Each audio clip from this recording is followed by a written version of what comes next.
नमस्कार दोस्तों, आप लोगों का एक बार फिर से स्वागत है छात्र शिक्षक पाठशाला के इस यूट्यूब चैनल में। और आज हम लोग बिहार बोर्ड के क्लास 12 का हिंदी करेंगे, जो कि ऑब्जेक्टिव टाइप प्रश्न होगा, जिसमें कि बीपीएससी के द्वारा बताया गया है कि हम आप लोगों से न्यूनतम क्वालिफ़िकेशन के आधार पर क्वेश्चन के लेवल को लेकर के जाएंगे। तो पहले भी हम क्लास 12 में क्लास ले चुके हैं 12वीं के बच्चों के लिए हिंदी का, तो उससे कुछ ऑब्जेक्टिव प्रश्न अध्याय 1 से। तो आइए बगैर कोई देरी किए हुए हम लोग इसको स्टार्ट करते हैं। और जो भी मित्र हमारे छात्र शिक्षक पाठशाला के साथ करीब 4 से 5 साल से जुड़े हुए हैं, उनको मैं धन्यवाद देना चाहता हूं।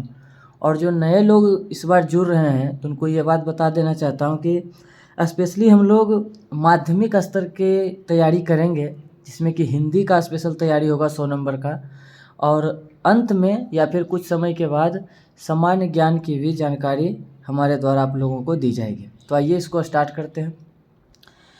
पहला चैप्टर है बातचीत। बातचीत, इसके लेखक हैं बालकृष्ण भट्ट। ये आप लोग ध्यान रखिएगा। क्वेश्चन संख्या 1 क्या करा कि जैसा काम वैसा परिणाम किस लेखक द्वारा रचित प्रहसन है। तो निश्चित है ये हो जाएंगे बालकृष्ण भट्ट। क्वेश्चन संख्या 2, बालकृष्ण भट्ट के पिता का नाम क्या था। तो इनके पिता का नाम था बेनी प्रसाद भट्ट। तीसरा में है दमयंती स्वयंवर किस लेखक की रचना है। दमयंती स्वयंवर किस लेखक की रचना है। तो ये भी हो जाएंगे बालकृष्ण भट्ट। चूँकि यह चैप्टर बालकृष्ण भट्ट द्वारा रचित है, तो इसका सारा आंसर इसमें जा रहा है। बालकृष्ण भट्ट की रचना बातचीत क्या है, मतलब जो ये बातचीत हम लोग पढ़ रहे हैं वो क्या है। कहानी है, एकांकी है, यात्रा संस्मरण है या ललित निबंध है। तो यह ललित निबंध है। आगे, बालकृष्ण भट्ट किस युग के निबंधकार थे। तो ये भारतेंदु युग के निबंधकार थे। मनुष्य की बातचीत का उत्तम तरीका क्या होता है। क्वेश्चन संख्या 6 है कि मनुष्य की बातचीत का उत्तम तरीका क्या होता है। तो इनका उत्तम तरीका होता है अवाक होकर अपने से बातचीत करना, मतलब जो भी अपने मन में की बात को बगैर कोई झिझक के सामने रखना। प्रश्न संख्या 7, संवाद में सबसे महत्वपूर्ण क्या है।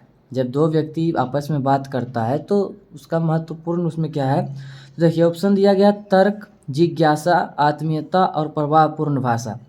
तर्क होगा नहीं, क्योंकि तर्क होता है कोई भी बात को काटने के लिए। जिज्ञासा जो हमारे अंदर होता है, और आत्मीयता मतलब संवाद का मतलब है कि जब दो व्यक्ति आपस में बात करें तो वो एक दूसरे से जुड़ा हुआ महसूस करें। तो इसका सही आंसर आत्मीयता होगा।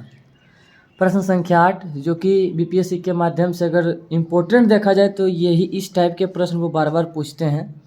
तो बालकृष्ण भट्ट का जन्म हुआ था, कब हुआ था। तो 23 जून 1844 ईस्वी को।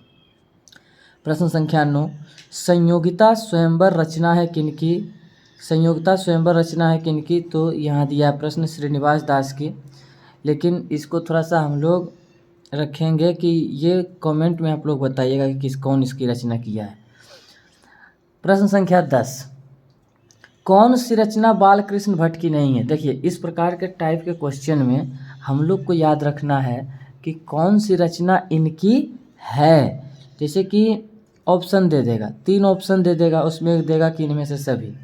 और ये जो प्रश्न तैयार किया गया था, तो ये तो बच्चों के लिए तैयार किया गया था जो क्लास इंटर का एग्ज़ाम देते हैं। तो हम लोग ऑप्शन देखते हैं। नूतन ब्रह्मचारी इनकी रचना है, 100 अजान एक सुजान इनकी रचना है, और सद्भाव का अभाव, ये तीनों बालकृष्ण भट्ट की रचनाएं है। तो कौन सी रचना नहीं होगी। तो परीक्षा गुरु कौन सी रचना, और किनकी है परीक्षा गुरु, आप लोग कमेंट करके बताइएगा। चलिए आगे आते हैं। प्रयास करेंगे कि गद्य खंड का सारा एक दिन में कर लिया जाए, ताकि हम लोगों के पास दूसरा टाइम भी बच जाए। प्रश्न है 11 में कि कौन सी रचना बालकृष्ण भट्ट की है। तो रेल का विकट खेल। बालकृष्ण भट्ट ने कौन सा मासिक पत्र निकाला था। तो हिंदी प्रदीप, ये सब इम्पोर्टेंट है, हिंदी प्रदीप निकाला था। बातचीत किस विधा की रचना है। निबंध, इसमें ललित निबंध आप जोड़ सकते हैं।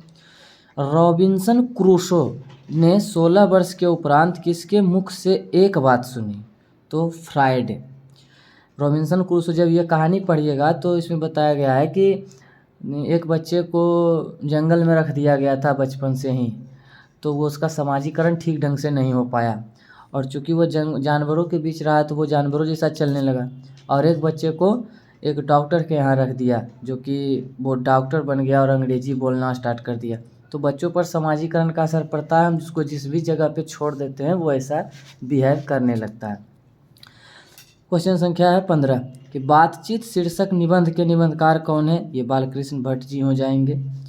बातचीत के माध्यम से बालकृष्ण भट्ट क्या बतलाना चाहते हैं? तो निश्चित है बातचीत की शैली।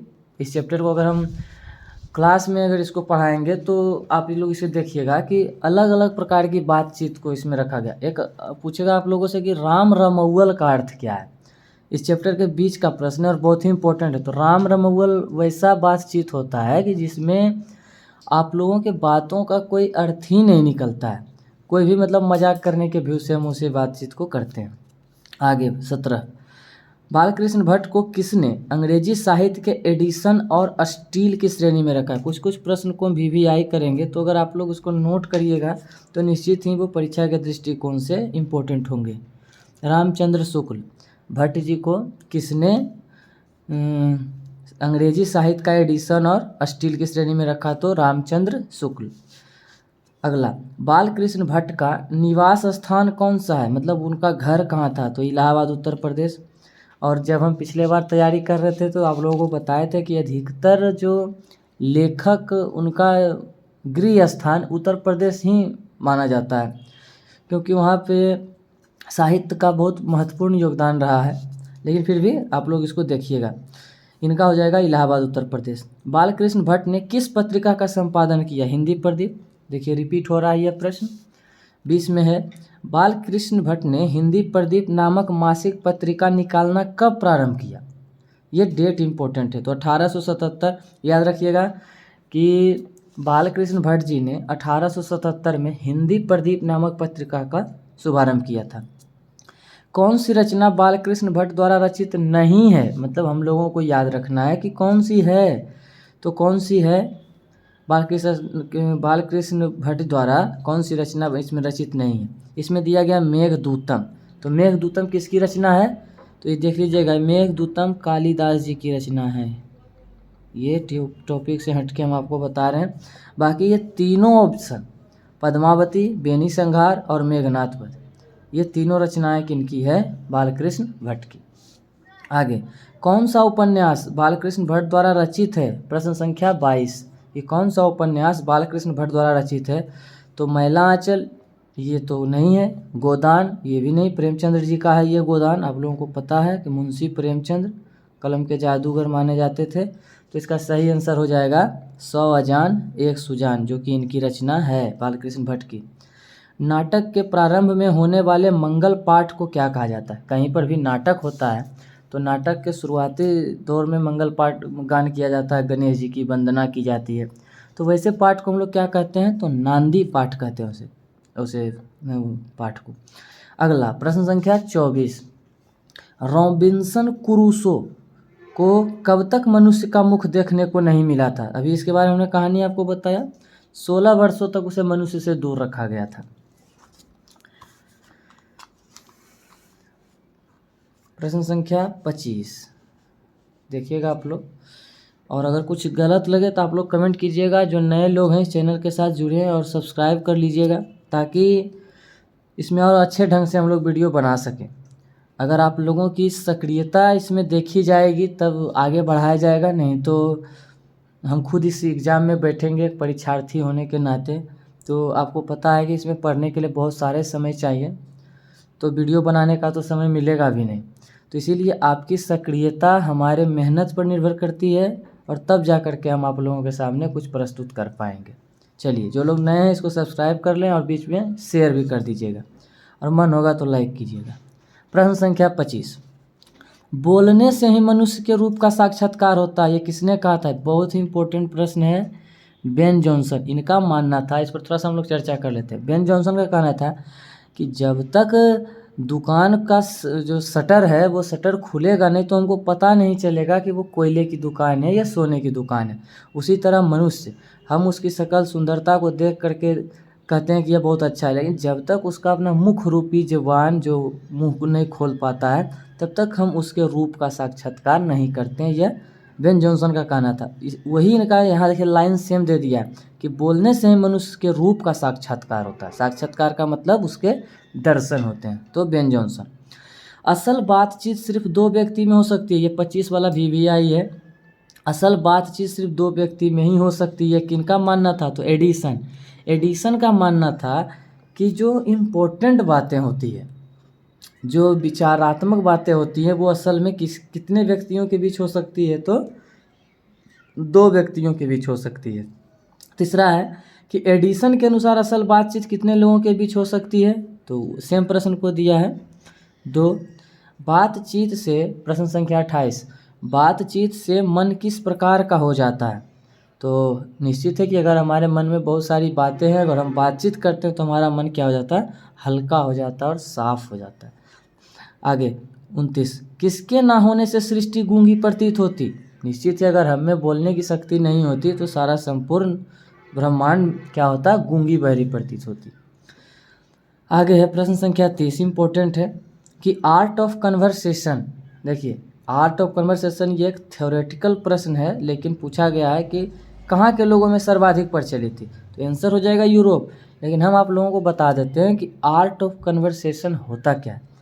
तो आर्ट ऑफ कन्वर्सेशन क्या होता है कि अभी हम लोग इंडिया में हैं, तो इंडिया में हम अपनी बातचीत को रखने के लिए अलग अलग चीज़ों का प्रयोग करते हैं। तो यूरोप के लोग अपने बातों को अच्छे ढंग से प्रस्तुत करने के लिए एक कन्वर्सेशन, आर्ट ऑफ कन्वर्सेशन आयोजित करते थे और वहाँ ऐसी बातों को रखा जाता था। 31 नंबर क्वेश्चन, बाल कृष्ण किस काल के रचनाकार थे? ये तो BPSC का मतलब कह सकते हैं कि पका पकाया प्रश्न है, और वैसे प्रश्न को ही वह खोज करके देंगे जो कि साहित्यिक क्षेत्र से जुड़ा हुआ होगा। तो बाल कृष्ण किस काल के थे? आंख बंद करके आधुनिक काल मारिएगा। ठीक, इस तरह से एक चैप्टर ख़त्म हुआ।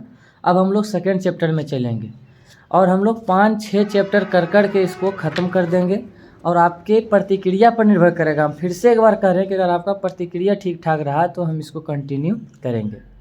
अध्याय 2, उसने कहा था। उसने कहा था, इसके लेखक हैं चंद्रधर शर्मा गुलेरी। याद रखिएगा, चंद्रधर शर्मा गुलेरी। और यह एक प्रेम कहानी है, लहना सिंह का है। तो इस पर थोड़ा सा हम लोग चर्चा करेंगे, लेकिन पहले ऑब्जेक्टिव देख लें। प्रश्न संख्या 1 क्या कहता है?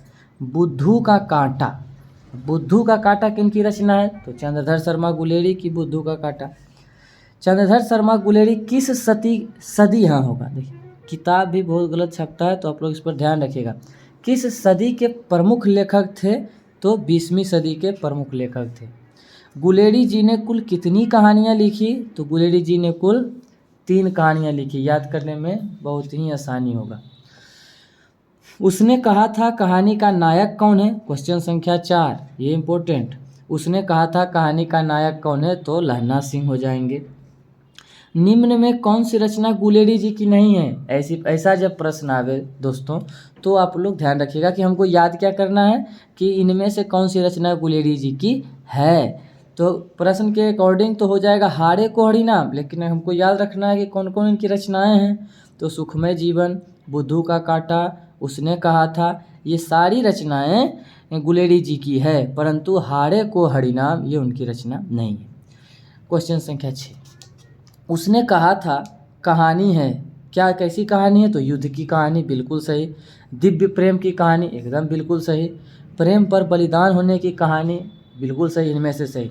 उसने कहा था कहानी कैसी है? तो इसमें हम आपको बता देते हैं कि लहना सिंह एक लड़की से मिलती है, मतलब 14-15 साल की अवस्था में, और उसको देखता है तो उससे उसको प्रेम होता है, और उससे पूछता भी है कि तेरी कुरमाई हो गई, ऐसे ऐसे करके कुछ वो प्रश्न पूछता है। और पूछने के बाद वहाँ से कहानी एकदम ख़त्म हो जाता है, और कहानी जाके स्टार्ट होता है जब वो युद्ध के लिए जाता है, और उसका जो मेजर होता है एक सामान देने के लिए लहना सिंह को कहता है कि जाके हमारी मैडम को दे देना। और जैसे ही लहना सिंह उस मैडम के घर जाता है वो सामान देने के लिए, तो मैडम पे नज़र पड़ता है, तो देखता है कि यह तो वही लड़की है जिसको हम प्यार करते थे। तो सोच लीजिए कि एक नज़र में प्यार हुआ, और 14 साल की अवस्था में, और जाकर के डायरेक्ट फिर मिलता है 30 साल की अवस्था में। और वहाँ पर वो लड़की कहती है कि हमारे पति और बच्चे की रक्षा करना, और इस प्रेम के लिए वह क्या करता है कि अपनी जान गंवा देता है, लेकिन उन दोनों की सुरक्षा करता है। तो निश्चित ही युद्ध की कहानी है और दिव्य प्रेम की कहानी है, क्योंकि 5 मिनट का प्रेम है तो दिव्य ही होगा। और प्रेम पर बलिदान होने की कहानी है। उसकी प्रेमिका कहती है कि हमारे पति बच्चे की रक्षा करना, खुद मर जाता, दोनों की रक्षा करता। तो निश्चित ही सभी हो जाएगा इसमें। कहीं भी कुछ संशय लगे आप लोगों को तो आप लोग बताइएगा। यह चैप्टर थोड़ा सा लंबा है। आगे उसने कहा था कहानी में किस शहर की रचना है, तो चर्चा है, चित्रण है, तो अमृतसर, पंजाब का क्षेत्र है अमृतसर। लहना सिंह के गांव का नाम क्या था, मांझे। लहना सिंह किस पद पर था, तो लहना सिंह थे लेफ्टिनेंट। लहना सिंह की मृत्यु किसकी गोद में हुई थी, वजीरा सिंह। पलटन का विदूषक कौन था, विदूषक बोला जाता था उसमें विद्वान जो कि भाषा चेंजक होता था, तो वजीरा सिंह। सूबेदार हजारा सिंह के लड़के का नाम क्या था, जो सूबेदार थे उसका लड़का का नाम बोधा सिंह था। भारतीय सिपाहियों का किसके साथ संघर्ष हुआ था, मतलब किसके साथ लड़ाई हो रही थी, तो जर्मनी सेना के साथ। ये सारे इंपॉर्टेंट प्रश्न हैं। जर्मन लपटन या पलटन जो रहे किसने मार गिराया था, तो लहना सिंह। सिख राइफल्स, क्वेश्चन संख्या 15, सिख राइफल्स के जमादार लहना सिंह का नंबर क्या था, 77। ऐसे ऐसे प्रश्न को आप लोग ध्यान में रखिएगा ताकि परीक्षा में छूट ना जाए। और 3 रात एक कर दीजिए, क्योंकि यह लास्ट मौका है। इस बार अगर छूट गया तो जीवन में पछताने के अलावा कुछ भी नहीं मिलेगा। सरकार ने सूबेदार को ज़मीन कहाँ दी थी, तो लायलपुर में। प्रश्न संख्या 17, गुलेरी जी का जन्म हुआ था जयपुर राजस्थान। सुखमय जीवन किनकी रचना है, प्रश्न संख्या 18, तो चंद्रधर शर्मा गुलेरी की। 19 में है कि उसने कहा था कहानी कब प्रकाशित हुई, तो 1915 ईस्वी में यह कहानी प्रकाशित हुई। कछुआ धर्म, कछुआ धर्म ये 2-3 बार प्रश्न पूछा है, यहाँ तक यूजीसी नेट में भी हमने इस प्रश्न को देखा है। तो कछुआ धर्म किसकी कृति है, तो चंद्रधर शर्मा गुलेरी जी की कृति है कछुआ धर्म। और प्रश्न संख्या 21 है कि पुरानी हिंदी किनकी रचना है, तो चंद्रधर शर्मा गुलेरी की रचना है। कौन सा निबंध गुलेरी रचित नहीं है, माने चंद्रधर शर्मा गुलेरी द्वारा रचित नहीं है, तो मजदूरी और प्रेम। लेकिन रचित कौन कौन है, तो देवानी प्रिय, पुरानी हिंदी और मोरासी माही कुठाम, ये तीनों रचनाएं इनकी है। कुड़माई, अभी हमने बोला कि जब लहना सिंह उस लड़की को देखता है तो यही पूछता है कि तेरी कुड़माई हो गया, तो कुड़माई का अर्थ होता है मंगनी। बोधा कौन था, तो सूबेदार हजारा सिंह का बेटा था। चंद्रधर शर्मा गुलेरी की कहानी कौन सी है, तो उसने कहा था। प्रश्न संख्या 26, कौन सी कहानी चंद्रधर शर्मा गुलेरी की लिखी हुई नहीं है, कफन। बताइएगा कफन किसकी रचना है, ये सब आप लोगों को होमवर्क में दिया जाता है, ठीक। ये किसकी रचना है, तो कफन किनकी रचना। यहाँ पे प्रश्न था कि कौन सी कहानी चंद्रधर शर्मा गुलेरी की लिखी हुई नहीं है, कफन। तो लिखी हुई कौन कौन है, सुखमय जीवन, बुद्धू का कांटा और उसने कहा था। गुलेरी जी किस गांव के मूल निवासी थे, तो याद रखिएगा गुलेड़, ये गुलेड़ से ही इनके नाम के अंतर्गत गुलेरी लगा था, चंद्रधर शर्मा गुलेरी, क्योंकि गुलेड़ के रहने वाले थे। उसने कहा था कहानी के कहानीकार कौन है, निश्चित है चंद्रधर शर्मा गुलेरी। प्रश्न संख्या 28 और 29 में है चंद्रधर शर्मा गुलेरी किस युग के कहानीकार हैं, तो ये द्विवेदी युग के कहानीकार हैं, याद रखिएगा आप लोग। प्रश्न संख्या 30, उसने कहा था कहानी कितने भागों में विभक्त है, मतलब यह कहानी कितने भागों में बांटा गया, तो 5 भागों में, चूँकि यह कहानी बहुत बड़ी है। अब आ रहा है VVI प्रश्न कि चंद्रधर शर्मा गुलेरी का जन्म कब हुआ था, तो इनका जन्म हुआ था दोस्तों 7 जुलाई 1883 ईस्वी को। अगला प्रश्न है 32 वाला कि लहना सिंह किस कहानी का पात्र है, तो उसने कहा था। और 33 में है उसने कहा था किस प्रकार की कहानी है, कैसी कहानी, इस पर भी हम लोगों को चर्चा करना है। तो यह कहानी है कर्म प्रधान, क्योंकि दुनिया में चरित्र प्रधान ये होगा नहीं। चरित्र की बात करते तो यहाँ पे सिर्फ लहना सिंह के चरित्र के बारे में बात आता और फिर उसकी प्रेमिका थी उसके चरित्र के बारे में, तो ये गलत हो जाएगा। कर्म प्रधान, चूँकि वह एक सैनिक था, वो अपने फर्ज पे अडिग रहा, तो यहाँ पे कर्म प्रधान होगा। पुरानी हिंदी किन की रचना है? तो चंद्रधर शर्मा गुलेरी की रचना है।